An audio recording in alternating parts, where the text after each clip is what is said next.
CC.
Darren, how's it going?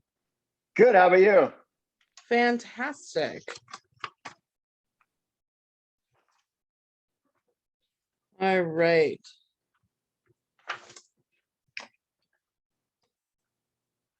How's studying going? It was good. I took trying to think where I said it. I had some like questions and I answered them, and then I went back and looked at the ones I missed, and then I like gave it a few days and I took it again, and I like missed the other one, like a few others that I got right the first time. So I got a little frustrated with myself. Second guessing. Yeah, that's probably it. Well,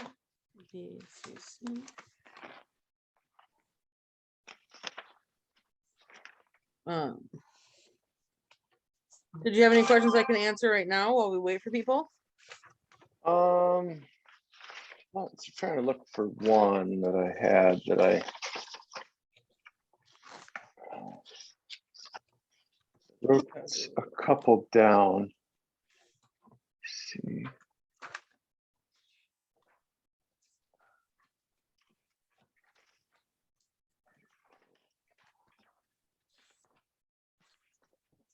Trying to look for what I did with the questions to. Here it is. No worries. Take your time.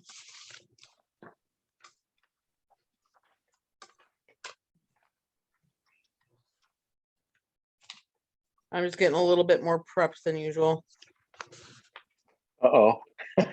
Could make it extra tough. Exactly. My goal, make you guys cry by the end of tonight. Suddenly have something to do. I'm just kidding. What? Yeah, something came up. No, I gotta run. Weird. Just got a phone call. There's a question on here, and it says a property has a value of 130,000 and a cap rate of 7%. And then what would its value be if the cap rate were 10%? And I got it wrong. And then I went back and looked. I guess I mean, maybe I am overthinking it, but I guess I don't understand how they came up with the answer, I guess.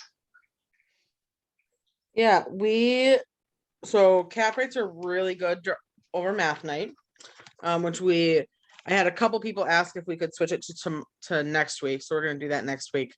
And I will for sure elaborate more on that next week. Okay.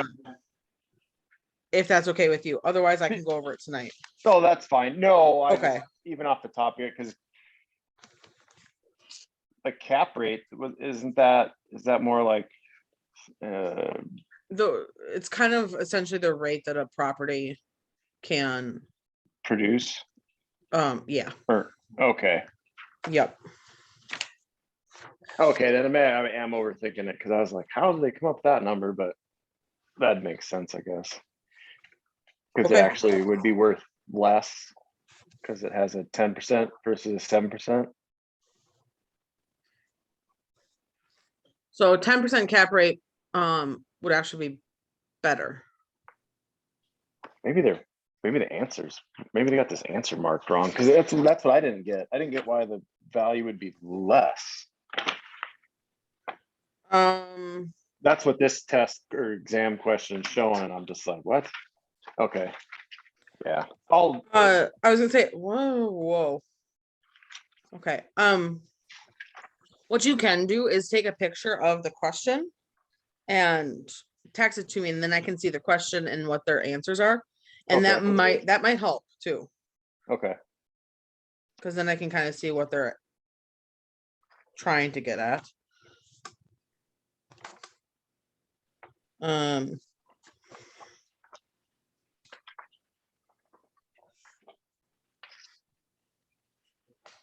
And it's about 5 after, so we'll get going here.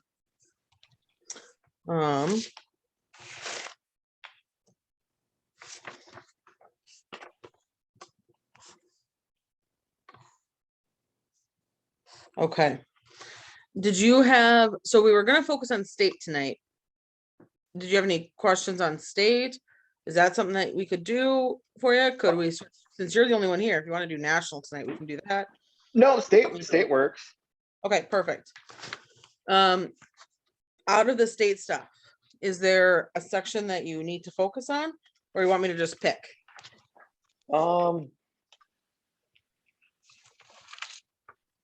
Just trying to see here, because imagine this Minnesota Realty class I'd taken had 8 units. I was trying to figure out, look real quick, maybe I could see if, I was wondering if this one fell.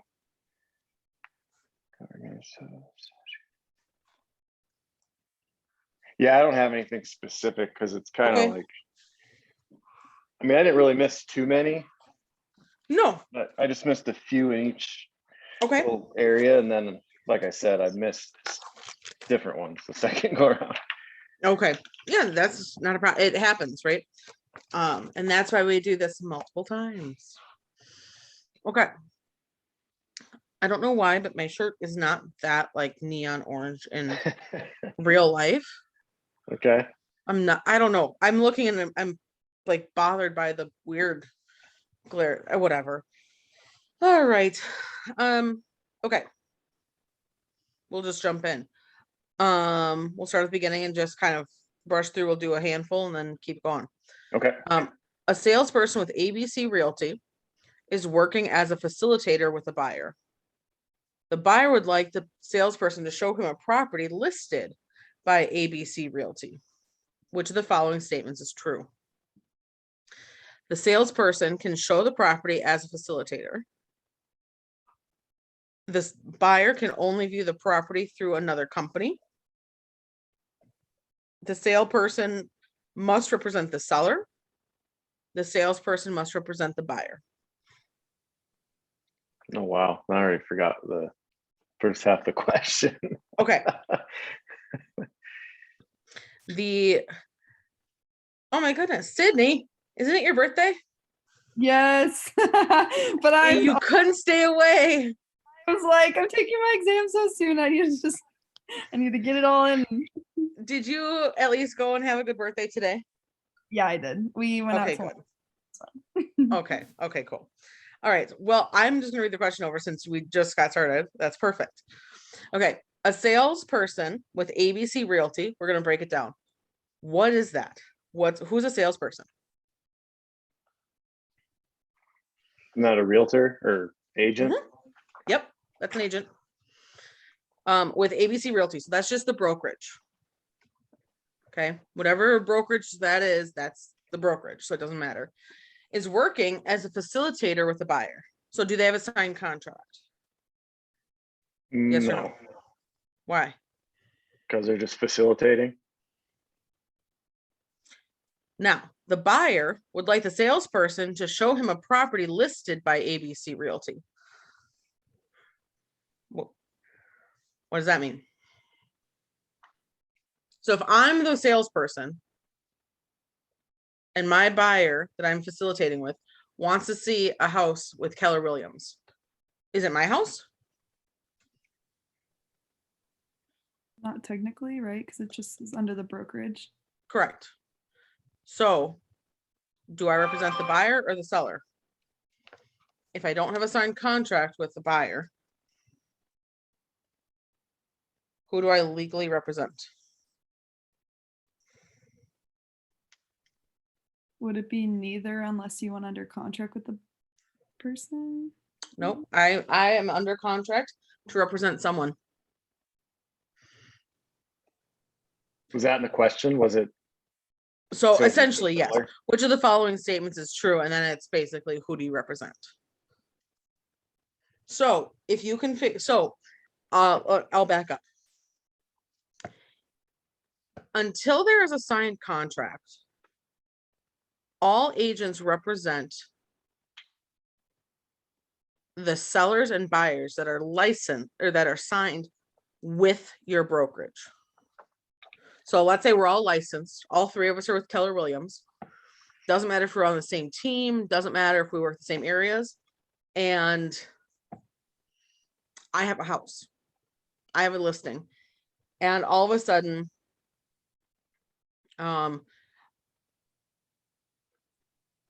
you guys are bringing clients through the house. Now, there's a difference between clients and customers, right? Do you guys remember? Yeah. Okay, which one's which? Well, client was somebody that you signed a contract with, and then Correct. Yep, exactly. So you're bringing clients through. In that scenario, you guys represent your buyer, not the seller. Now, let's say Sydney, you bring through 3 clients and 1 customer. Your clients you represent, but your customer, you actually represent the seller in that discussion. So you will learn, you don't have to know this right now, but you will learn that is a very important distinction because it just tells you what you can and cannot say. Okay. So with this question, I'll read it again and then we'll go over the answers. But with that, unless you have a signed contract with someone, I don't know why I have the hiccups now. Unless you have a signed contract with a specific person, your job is always to represent the brokerage and whoever is signed with the brokerage. So when you look at all the contracts, all of the contracts are Joe Smith and Keller Williams Preferred Realty are in contract together. We are the representative on behalf of Keller Williams. Does that make sense? Okay. clear as mud. Awesome. Awesome. Okay. We can get into that more too, but I think once we get through this question, it'll start making sense. Okay. So a salesperson with, I'm just going to make it easy for us. A salesperson with Keller Williams is working as a facilitator with a potential buyer.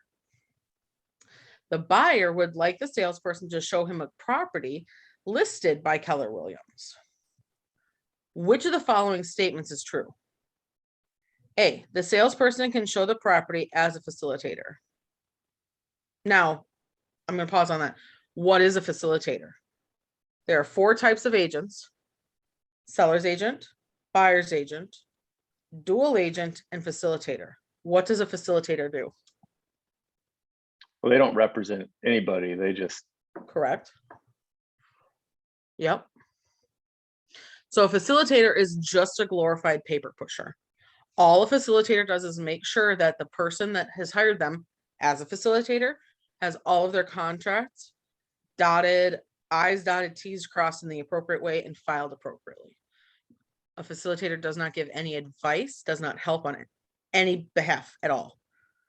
It's just a paper filler outer. Okay. So I'm the facilitator. That means I can't give advice or anything like that. Okay. So the salesperson can show the property as a facilitator. Does that mean that when you show a property, am I giving advice?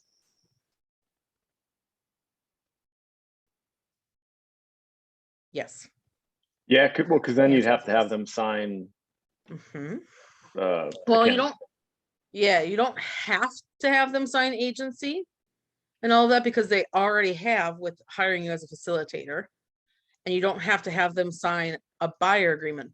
However, if you're showing them a property, the likelihood that they're going to ask, hey, what's that thing over there? And what's this? And oh, is this priced right? And oh, do you think this is a good house? They're going to ask those questions, right? It's a natural thing. Well, as a facilitator itself, I can't answer those. Right? My job is to literally fill out the paperwork and be done.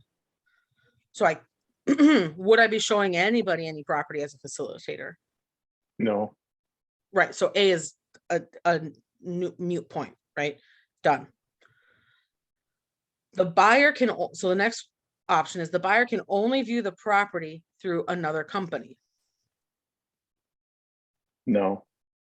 We would lose a lot of clients. Oh, I'm sorry, I can't show that. You've got to go work with somebody else. Tell me what kind of business that is. Okay. C, the salesperson must represent the seller. So I would have to represent the seller. Is that a possibility? It's possible, but you're taking the buyer, potential buyer, right? I'm taking a potential buyer through. The salesperson must represent the buyer. Do I represent the buyer? So then would it be C because you're representing the seller because it's under your brokerage and you don't have that? Correct. Okay. Yep. That's why this one is a real world example. Sorry, guys. It happens every week, every day, twice today.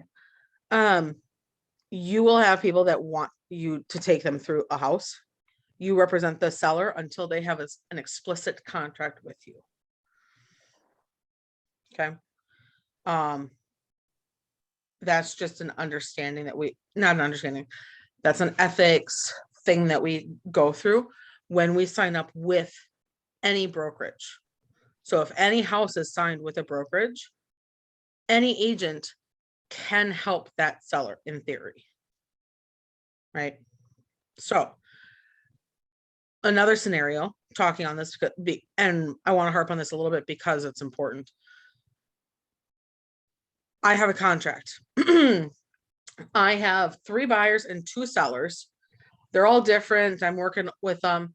And I get upset at, let's say, the broker, and I just up and leave. Fine. Forget you. I'm out of here. Do I get to take my clients with me?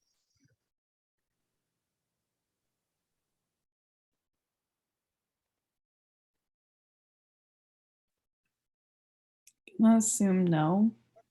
But I'm leaning towards no. Why? I want to hear why you guys think no. You're right. Well, for one, right, the brokerage would have to basically, your license would be done, right, until you went somewhere else. And then Correct. Yep. their brokerage is probably on all the documents that you signed between buyer, seller, and you. Correct. Yep. So any contract, the minute you start working at a brokerage, from that point on until you leave, the brokerage is in contract and is in business with your buyer and with your seller. You are just the go-between. You're the fancy person that brought the brokerage a client. That's it. Sounds awful when we describe it that way, but so if you leave, the brokerage gets to keep everybody. With that being said, there's typically, especially if it's amicable, we can work things out, right? You can finish that buyer, finish those guys and move on or whatever. So it's not a scary thing to move brokerages, but there is a point in time that people will just leave and their clients stay. Happens. There are hotheads out there. So there you go. Did I explain that a little bit better? Or at least Yeah. harp on it enough that, okay, cool. Awesome. A listing broker must give a buyer an agency disclosure, A, verbally at first substantive contact, B, before closing, C, in writing at first substantive contact, or D, prior to writing a purchase agreement.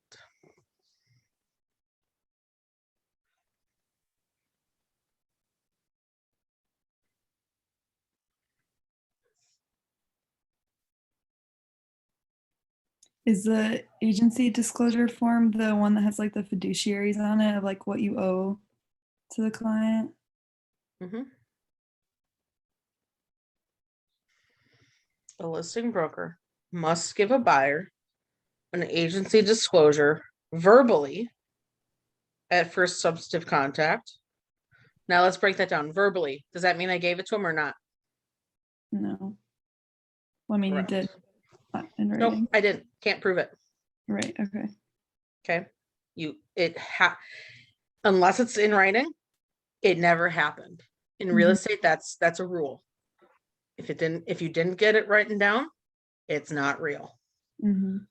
So the minute you see verbal, a red flag should go up. Okay. All right. Before closing, No. do you think maybe it should have been before That's that? way too late. Ding, ding, ding. Exactly. Okay. In writing at first substantive contact. Yeah. It's in writing. It's right away. Okay. Probably. D, prior to writing a purchase agreement. How long have I been working with this person? Minimum. At least a that- few hours. Yeah. Is that enough? You think he's got it? No. No. I've worked with buyers for a year and a half. Okay, please don't let that happen to you. But I've worked with buyers for a year and a half. It's got to be right away, because if it's before a purchase agreement, who knows if they know or remember or whatever, right?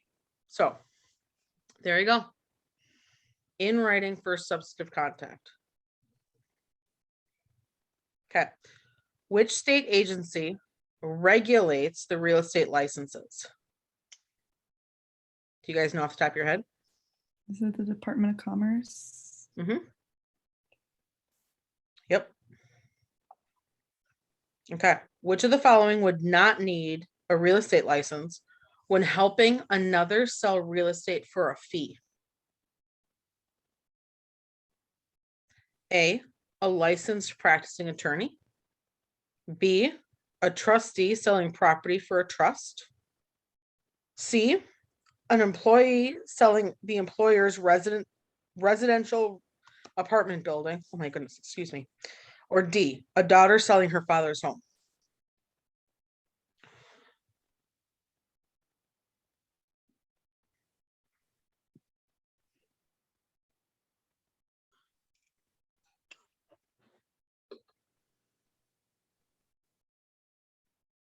Is it either B or D? No. Okay. Okay, you want me to walk through the question? Darren, do you want to take a guess first? Well, I want to say the one with the lawyer. Okay, yeah. Yep. So I'll walk through the question and this will help break it down, especially just in the future for things like this. Which of the following would not need a real estate license? Okay. All right. So there's a handful that might not need it. When helping another sell real estate for a fee. That's a very key phrase. Who can get paid for selling real estate without a license? So a real estate agent can, but we have a license too. An attorney is the only other one that can sell real estate without needing a license and get paid for it. I can sell my own house, but I can't, no, I wouldn't charge myself for it. I could, no, that's a bad example because I'm an agent. My neighbor could sell my other next door neighbor's house for him, but he can't get paid for it. That's illegal. Okay, he doesn't know what he's doing. That's it. So then a question I have is, Yeah. some of the practice tests I see in the question, it's like an unlicensed person, or maybe it's a different word, can sell like X amount of properties in a certain amount of time without being licensed. You know that question? Yep. What's the like explanation on that? Yeah. So an unlicensed person can sell 4 or less properties that they own without a license. The minute that they sell 5 or more, they must have a license. Also, it doesn't have to be that they own 4 or less, but they can't get paid for it. Okay. I see. That's the key, is that it's who's getting paid to sell it. Yeah, because if they're just, let's say, part of the developer and they're selling it because that's their job, that's all well and good, but they can't get specifically paid for that task, like a commission. My dog move, I'm getting comfier now. Does that make sense? Sorry, I didn't see a head nod. Yeah. Yeah. Okay, cool. I want to make sure because this is all important. Mhm. Okay, ABC Realty has relocated their office to a different suite in the same building. ABC must notify the Commissioner of Commerce within 72 hours, 3 business days, 10 days, or 21 days. 72 hours. Sydney? I feel like the common trend with the commerce is either 3 days or 10 days. But I feel like that's important. So I would maybe say 3 or 72 hours. I don't know. 10 days. 10 days. That's it. Most of the Department of Commerce, you will be safe if you guess 10 days.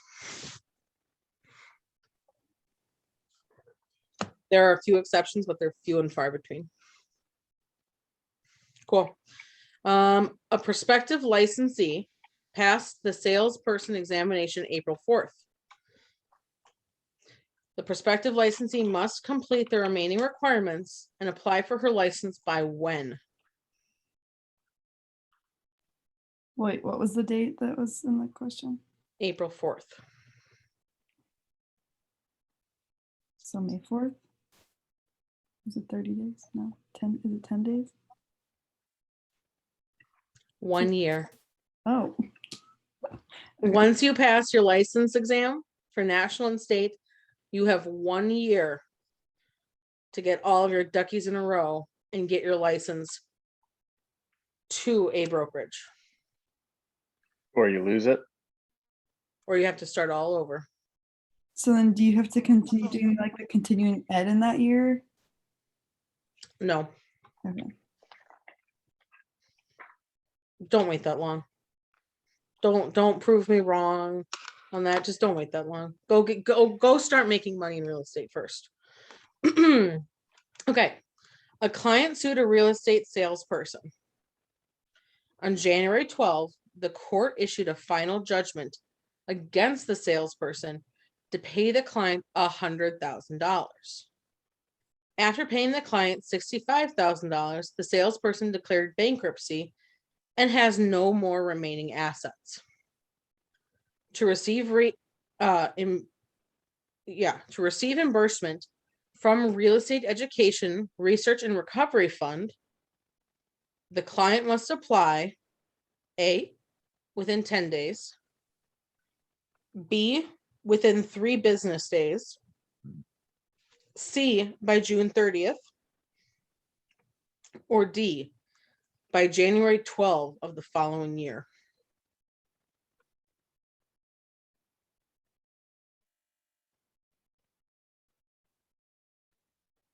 10 days.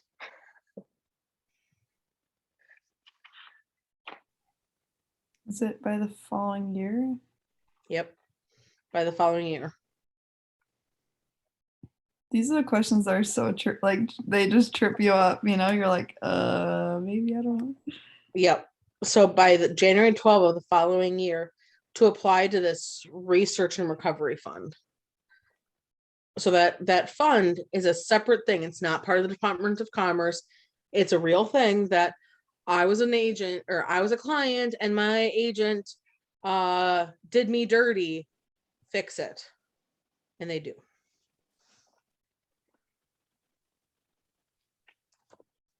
All right. I don't know what just happened. Oh. Okay. Minnesota license law contains special provisions for loan officers. Which of the following is not a requirement for loan officers? A, provide an agency disclosure form. B, hold a real estate broker's license. C, allow clients a 3-day rescission period. D, deposit fees into escrow within 48 hours.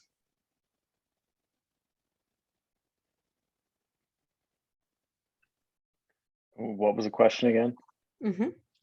Minnesota license law contains a special provision for loan officers. Which of the following is not a requirement for loan officers? Is it the escrow funds? Because an escrow agent does that, or is an escrow agent within the loan officer? Cool. So we don't have a specific agent for escrow. Regular agents don't deal with escrow accounts. We give it to our broker. Our broker has access to the escrow account. Now, with that being said, all loan officers have an escrow account to deal with their clients' funds. So yeah, they need to deposit it within 48 hours. That's a rule for them. Okay, let's go through them. So which of the following is not a requirement for loan officers? So we already know that they have to deposit funds into an escrow account in 48 hours. So it's not D. Do they have to provide an agency disclosure form?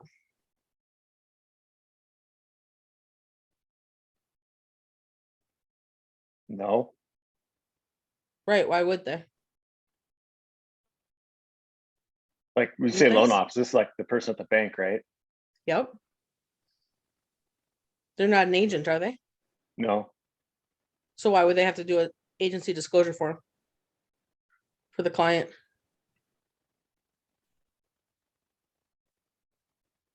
They wouldn't, because those aren't their duties, right? Exactly. It's an agent thing. Okay, so we already have that. Okay, so that's like 99.9% sure we know that. Okay, do they need to hold a real estate broker's license?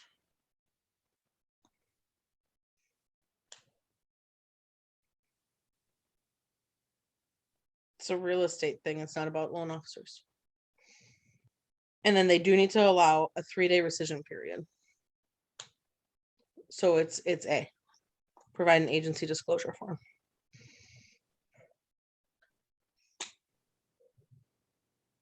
So loan, yep. Okay, we'll do one more in this unit. How are you guys feeling about this kind of stuff? Or do you want me to keep going here? I'm good either way. I Okay. sort of felt like I've been struggling with this one, but This thing.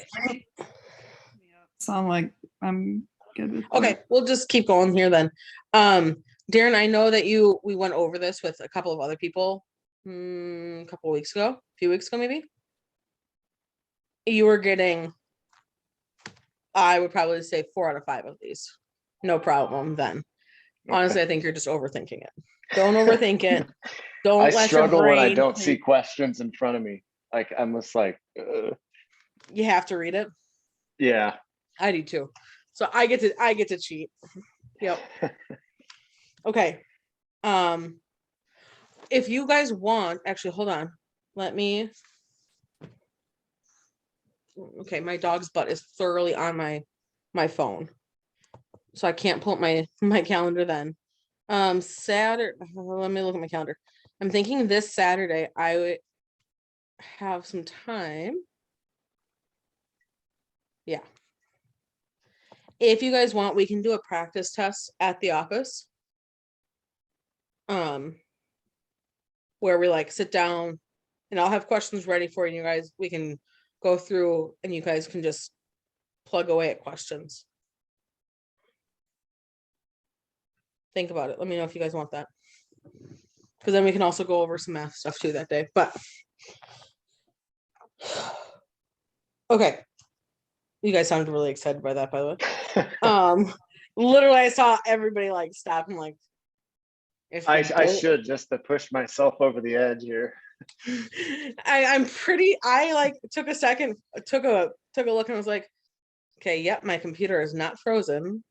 They're just not moving. Okay, got it. I would be down. I just have my family and I are going to the Parade of Homes. And so we're going at noon or maybe leaving at like 11. So it'd have to be kind of early. So if that's inconvenient, it's okay. We can do that. We can also do it Sunday for all I care. I don't know. It's up to you guys. We can also do it another weekend too. If this weekend doesn't work, if it's last minute. Also next week, math. If you can be in person, obviously that's better. You don't have to be though. There you go. Okay. Number 9, a salesperson has listed a home.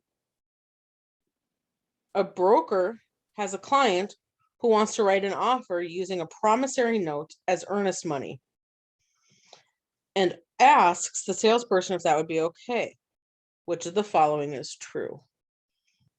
A, the salesperson must have the broker's permission to receive a non-depositable item. B, the salesperson must have the seller's permission to accept the offer. C, the broker must establish an escrow at a title company. D, the seller and the buyer must sign an escrow agreement.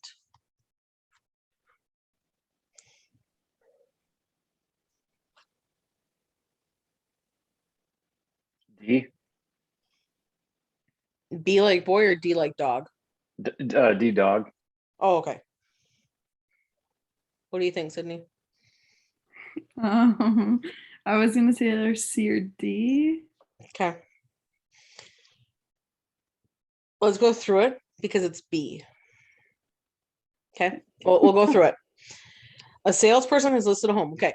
I'm salesperson. I listed this home.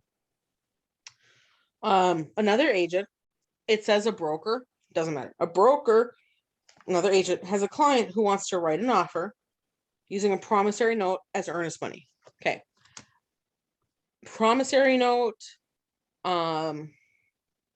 could be like something else, a really expensive crystal vase, a car, something like that. Anything like that that isn't just straight cash, homie type of loan, all of that kind of falls in the same venue, okay? Under the same umbrella. So when they say promissory note, also know that the crystal vase or the car or the I've heard of people using jewelry. I've heard of somebody using shoes. They were like some fancy brand, Air Jordans or something. I don't know. Okay. Somebody used some fancy shoes as a promissory note. I was like, okay, I didn't know that could be a thing, but sure. So there you go. So all of that can fall together. Promissory note as earnest money. And ask the salesperson if that would be okay. Now, let's go through the answers. The salesperson must have the broker's permission to receive a non-depositable item.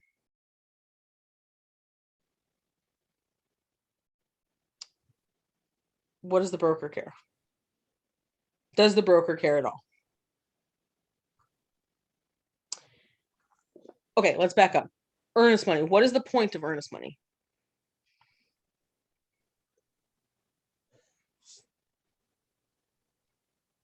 And show your interest that you're gonna buy, and if you back out, then you lose it. So there's some sort of accountability.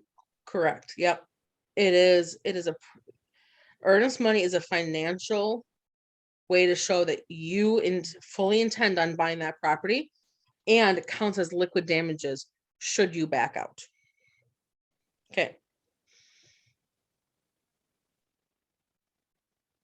Could that crystal vase, I'm just going to keep using that as an example. Could that crystal vase be used instead? Let's say the crystal vase is worth 10 grand.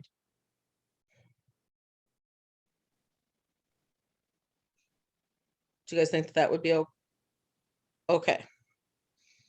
Like, you're the buyer and you're selling a $350,000 house, okay? Well, I don't have any cash right now, but I really love your house and I don't want it to go to somebody else. So I'll put this crystal vase on, and if I can't buy it, you get to keep the crystal vase. I guess if the seller was okay with it, right? I mean, Right. So would the broker would I need to get the broker's permission? no, Does the broker even care? No. no. The broker's not going to get jack out of this deal. She just wants it all to be legal. Okay. So the broker doesn't care. The salesperson must have the seller's permission to accept the offer. What did you guys just say? Ding, ding, ding. The broker must establish an escrow at a title company. The broker better already have an escrowed account. If they don't, please find a new brokerage that's already established. That's all I'm going to say. D, the seller and the buyer must sign an escrow agreement. They already did. It's called the purchase agreement. Okay. Done. There you go. Sweet. Super easy. That's So super, yeah. What? super common or no? No. Okay. Sorry, you still cut out the second time, but I figured it out. It is not super common. It happens, but it is not super common. A promissory note is even less common than stuff, because that really is, I don't have money right now, but I will in a week. Okay, what are you doing? If you're that strapped for cash, maybe don't buy a house. Okay, like, I guess, I suppose there could be other issues, like they are, the more common one is to just ask for an extension on the earnest money period, because what's the timeline for earnest money to be deposited? 3 days. Exactly. So let's say I just started looking today, fell in love with the house, put the offer in, it gets accepted. Holy crap, all of my money is in a trust account that is actually set up for this. And I was pulling out the money today, but it takes 5 days to get money out of 5 business days to get money out of a trust account. Am I going to have it by the end of the 3 days? Nope. So what you do is you tell your agent contacts the other agent. It just says, here's the deal. More often than not, they're okay with it, because although earnest money is nice to have, it is not typically a deal breaker on a transaction. So that is more likely than a promissory note. Okay. Okay. Okay. Brokers owe fiduciary obligations to A, parties who employ them, B, the parties who pay them, C, the salespeople who bring the listings, or D, all parties in the transaction.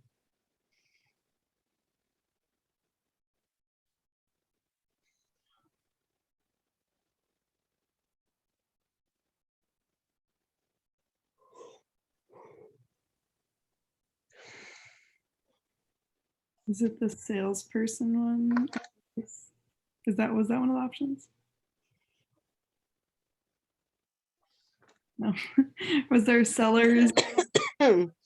Excuse me. Brokers owe fiduciary obligations to the parties who employ them, the parties who pay them, the salespeople who bring the listings, or all parties in the transaction. So broker / agent. Okay. Whenever you see broker, that means it could be an agent as well.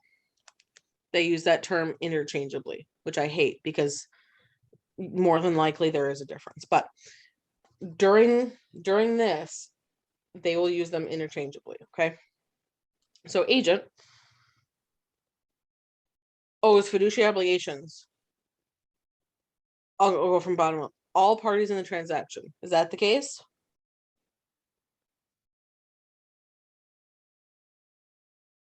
Do I owe confidentiality to everybody in the transaction?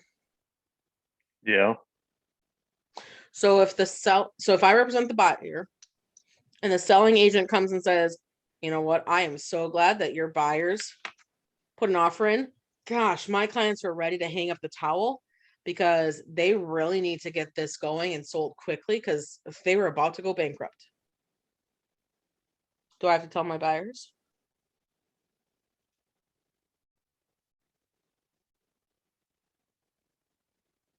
Yes. You have to. I have to. If I hear anything, I must disclose. Yep. If I learn anything that could influence anything in the transaction, I must disclose to my buyers. Yep. If I through the grape, let's say the selling agent doesn't tell me. Let's say I find out through the grapevine that the house that my buyers are about to buy and close on actually had a sinkhole in the backyard, and the EPA is going to come in and probably condemn the yard and take the house, but they're trying to get that held off so that at least it doesn't happen to the sellers. See, that one makes sense to me, but I guess that they're going to go bankrupt possibly doesn't make sense to me because it seems more private. Yep. Okay. So Sellers are, yeah, go ahead. would the seller agent be slightly in like the wrong though for confidentiality exposure? Oh, not slightly. Okay, that's what I thought. Not slightly. But it's like, okay, you have information, so you're gonna disclose it to your. Oh, absolutely. Yeah. I'm going to make sure that I'm covered. And then if I'm a jerk of an agent, then I'm going to turn around and report him for an ethics violation. Okay. Absolutely. That's right. So it was wrong of them, but you still have to. Okay. Yep. 2 wrongs don't make a right. So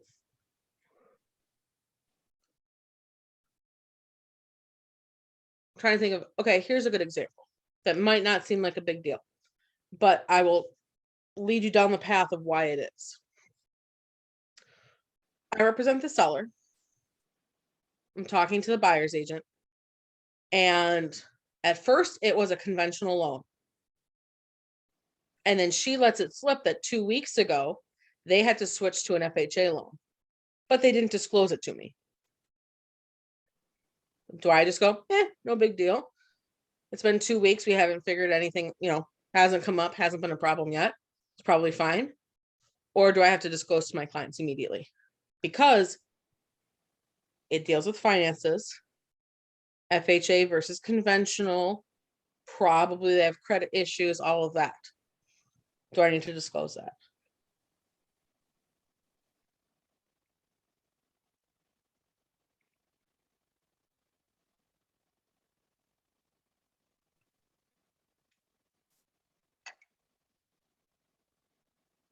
Yeah, because that has something to do with that you found out about Yep. the property.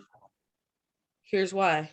Everything comes with different details. So, real life example, I represented the seller and this happened. The buyer got the offer. It was conventional. Fantastic. Great. We picked their offer because it was the only conventional offer on the table. we're going through, and all of a sudden the appraisal gets ordered. And comes back that it needs $30,000 worth of work. I'm pretty pissed. Okay. So we're trying to, one, find out how to fix this house that all of a sudden apparently is falling down around us. We have no idea what's going on, but apparently it's collapsing. All the while trying to figure out why this appraiser is requiring this work for a conventional loan, which is not usual, by the way. 4 weeks before that, they had switched to an FHA loan without notifying us. If I had found out, if their agent had told me upfront, had disclosed information that was required to be disclosed, and I disclosed it to my buyers appropriately, we may have been able to cancel at that point and save them $30,000. Okay. At this point now, we're 2 months into the process. This home has been on the market for 2 months. We've had an accepted offer. We find this out, we have to cancel the loan. And now my clients have to go back on the market and find new buyers.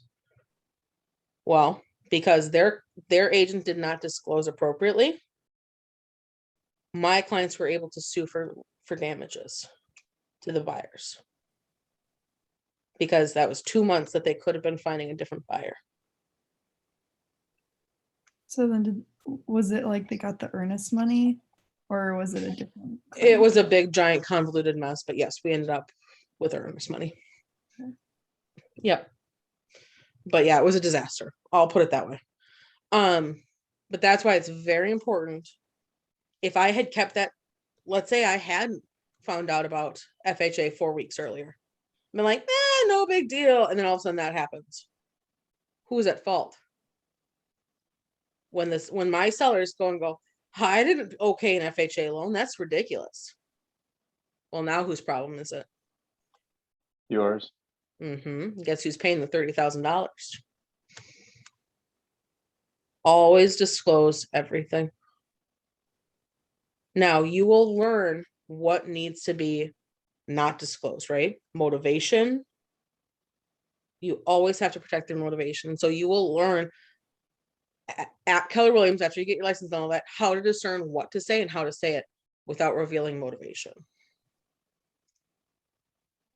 It sounds scarier than it is, but when in doubt, disclose. Okay, there we go. Okay, so not the salespeople, the parties who pay them. We're gonna finish this day question.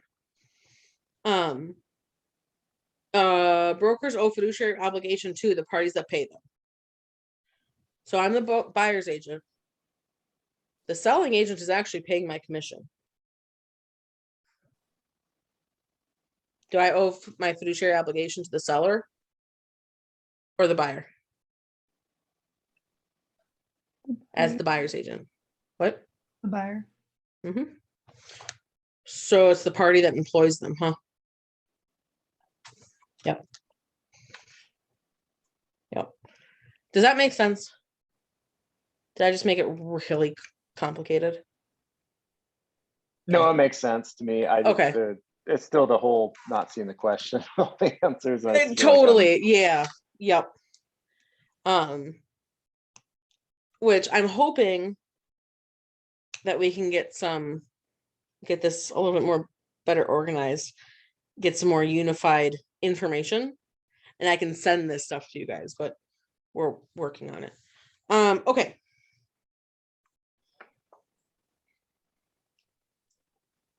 A licensee and his sister have formed a corporation to invest in real estate.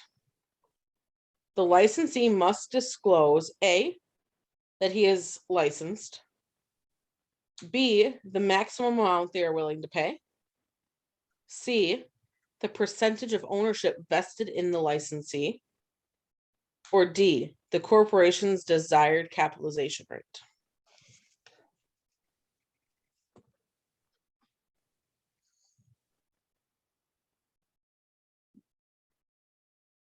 And the question one more time is, Yep.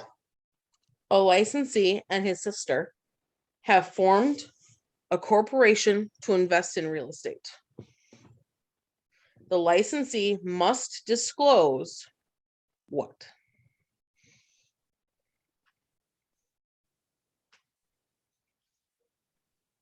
Does he have to disclose that he's a licensed agent? yeah, What about the maximum amount that they're willing to pay? Does he have to disclose that? no, No. What about the percentage of ownership vested in the licensee? no, it's none of their business. Correct. How about the corporation's desired capitalization rate?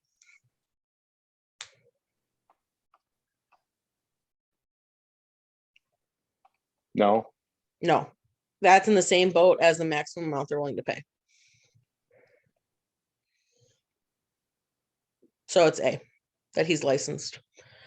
Whenever you are dealing in real estate, once you get your license, you until you no longer have, even if you're on ice, you always have to. Once you get your license, you have to disclose that you are a licensed real estate agent, whether you are buying or selling or whatever.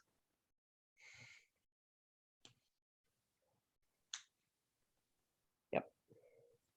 Do you guys know why? Do they explain that to you? I don't think I know why. Okay.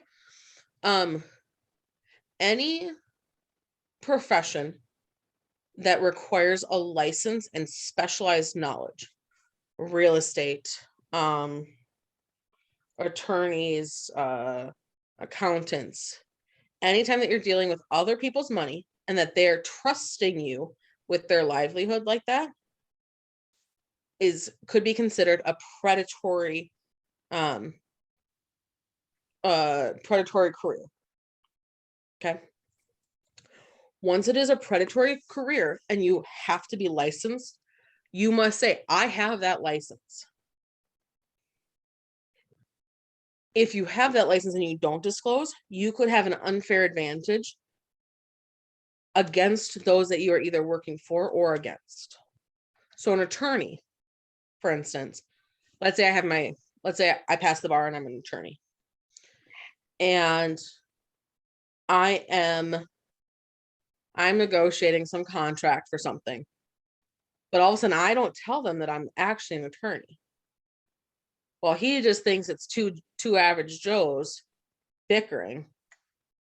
Where all of a sudden I go, actually, I'm taking you to court and I'm going to represent myself. Well, if he had known, he may have went and found his own representation. And then it would have been a fair fight. Same thing in real estate. If I'm buying, no, let's say I'm selling my house. I have to disclose that I myself am selling it and I'm a licensed agent. So it's not just a normal for sale by owner. That way, Joe Smith from down the street doesn't come up and think that he is just dealing with his neighbor. I do know the ins and outs of real estate. So he should probably find some representation. So I don't take him to the cleaners, essentially. That's why. Sometimes it's easier for me to know the whys behind stuff. If it's not important to you guys, just tell me to shut up and move on. Okay.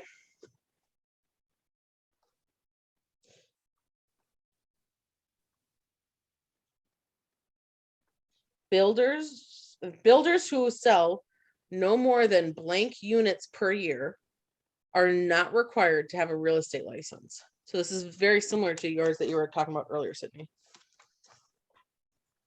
A20, B25, C40, or D50. Builders who sell no more than blank units per year are not required to have a real estate license.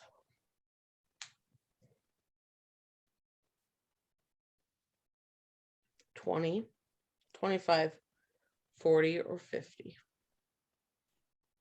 I have no. What's that? 5. Yep, 25.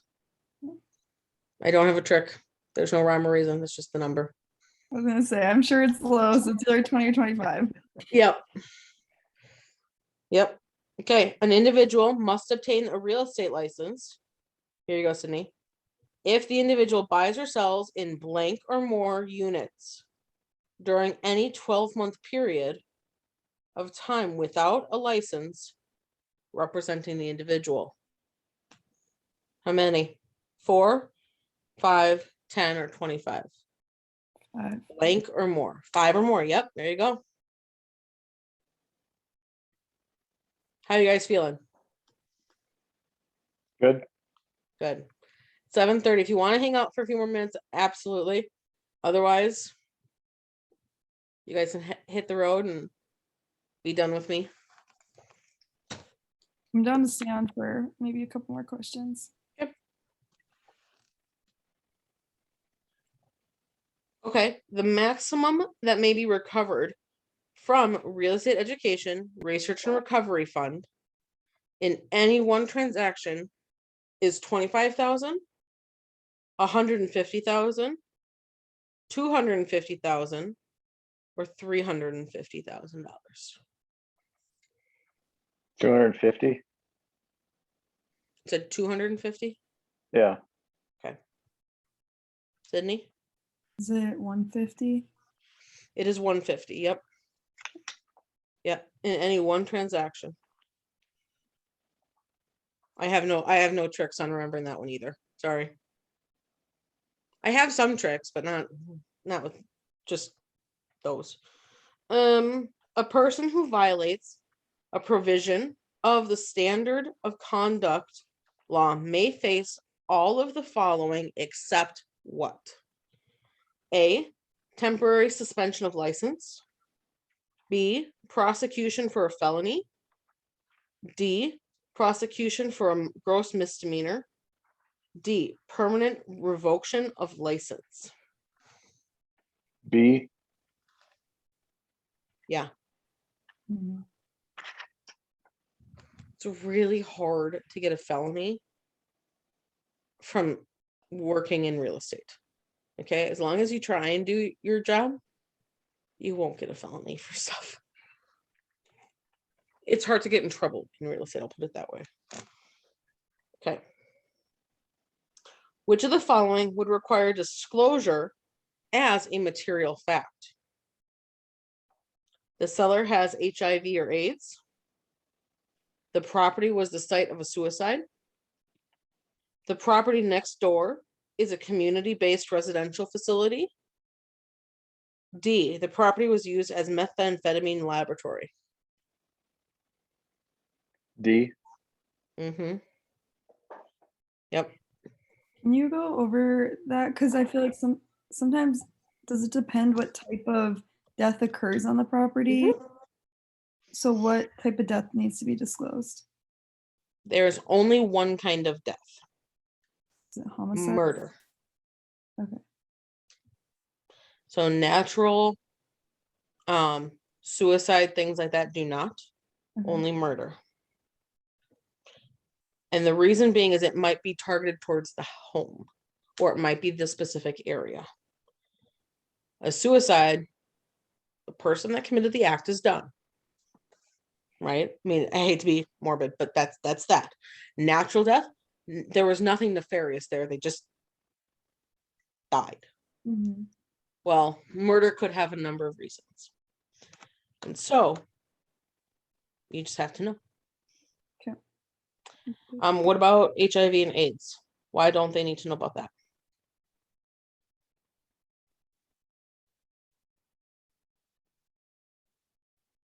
That seems more confidential. Why? It's very important why.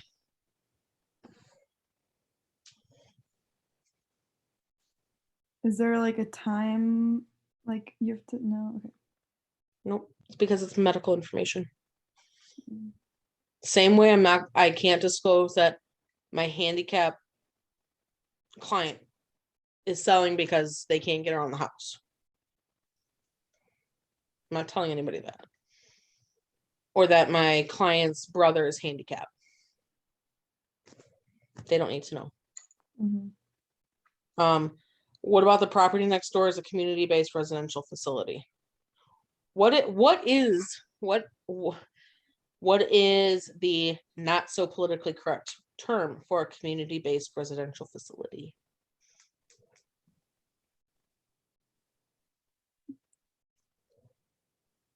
We have all heard it. Do you know? I think I know, but I can't think of it. It's a group home. Group home. Yeah, so it could be a halfway house for like people getting out of rehab. Could be a whole bunch of people who have learning disabilities that can live on their own, but have to be kind of together so that they can have a care person. Could be a group of sexual predators that are just getting out of prison that are required to live in a certain area for a certain number of years. All of that is private information, just like no, that does not need to be disclosed. Some of it is medical, right? Some of it could actually, if you as the agent were to inform your clients, could be considered redlining or steering. And so that's why when you do your agency, it's always important to tell your clients, for instance, if it were a group home for felons, you don't ever look that stuff up unless it's for your own house. Don't look it up. You just don't want to know. Let your clients look up whether there are predatory offenders in the area that they're buying or not, because you cannot disclose that. It sounds, like I said, it sounds a lot scarier than it is. It doesn't come up that much, but you do need to know about it. Okay. When a real estate licensee receives earnest money from a prospective buyer, the earnest money that must be deposited in the listing broker's trust account no later than blank business day after receipt by the listing broker. Second, third, fourth, or fifth. Third. Uh-huh. And I just got perfect timing because I just got the warning that my computer is going to run out of battery. And my charger is in the car. You guys are great. Okay, Awesome. before I let you guys go, do you have any questions? Did I muddy the water anywhere? Totally scare you guys out of real estate today? One Not question. yet, no. Awesome. Yes, one question. I heard it. Following the earnest money. Yeah. Okay, so the deal goes through. How long do they have to give that to the seller, or how does that work? Well, that was the question. 3 days, and it actually doesn't go to the seller.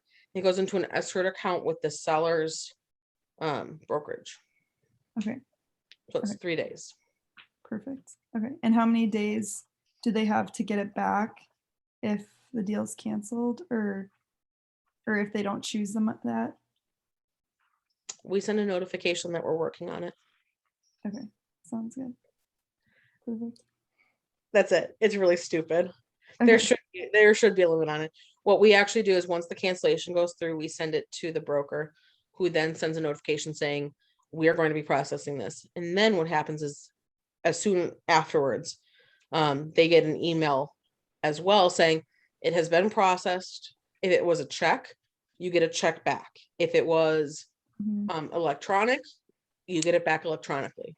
And then they will say like, okay, it was a paper check, so we are sending a paper check by, via FedEx.